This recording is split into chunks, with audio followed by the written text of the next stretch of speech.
অপরূপ সৌন্দর্য আমাদের প্রাণের মাঠ। এভাবেই আমার প্রাণের মানুষগুলো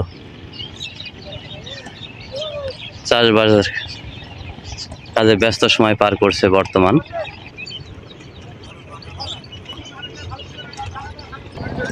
এভাবেই মাথার ঘাম পায়ে ফেলে আমার প্রাণের মানুষগুলো দিনরাত হেঁটে চলে। এভাবে আমি আপনাদেরকে ঘুরে ঘুরে দেখানোর চেষ্টা করি। এক অপরূপ সৌন্দর্য আমাদের প্রাণের মাঠটি, অপরূপ সৌন্দর্য। প্রচুর কষ্ট, তবুও আমাদের জীবন এভাবেই বয়ে যায় প্রতিনিয়ত। কৃষক যখন কষ্ট লাগে, যে সময় এত পরিশ্রম করে এই যে ফসলগুলো গড়ে তোলে, বাজারে ন্যায্য মূল্য পায় না, এখানে সবচাইতে বেশি কষ্ট লাগে। অপরূপ এক চিত্র, এটাই আমি ঘুরে ঘুরে দেখাই গরিবের জীবন কাহিনী। এই সমস্ত স্পট থেকে দেখানোর চেষ্টা করে।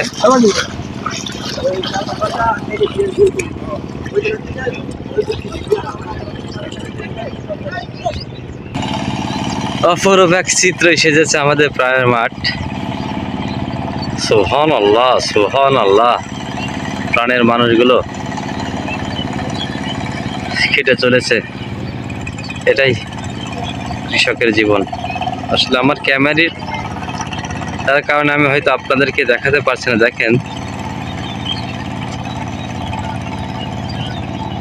মোষ দিয়ে বাসই দিচ্ছে, ধান লাগাচ্ছে, অত দূর আমি হয়তো দেখাতে পারছি না।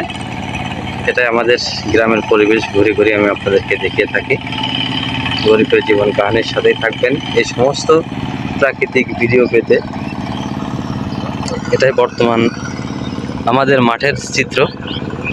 এভাবে আমি ঘুরে ঘুরে দেখিয়ে থাকি আপনাদের। অপরূপ সৌন্দর্য আমাদের প্রাণের মাঠ।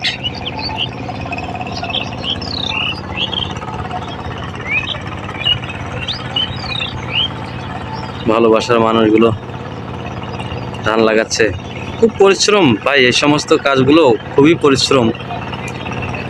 বাবা নামের গাধাগুলো এভাবেই খেটে যায়, তবুও দিন শেষে বাবাদেরকে মূল্যায়ন করে না সন্তানরা।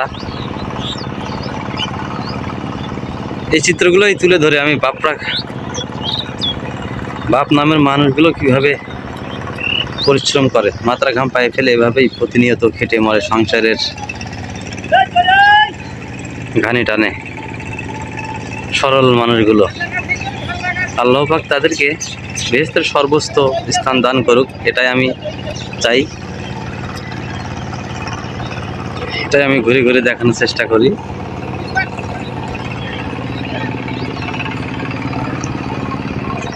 লুঙ্গি অত উচ্চ থাকলে হবে? এভাবেই এরই নাম বাবা নামের গাধা। আমার ভিডিও চিত্রই এবং কথাবার্তায় যদি কোনো ভুল হয়ে থাকে ক্ষমা করবেন। সবাই ভালো থাকবেন।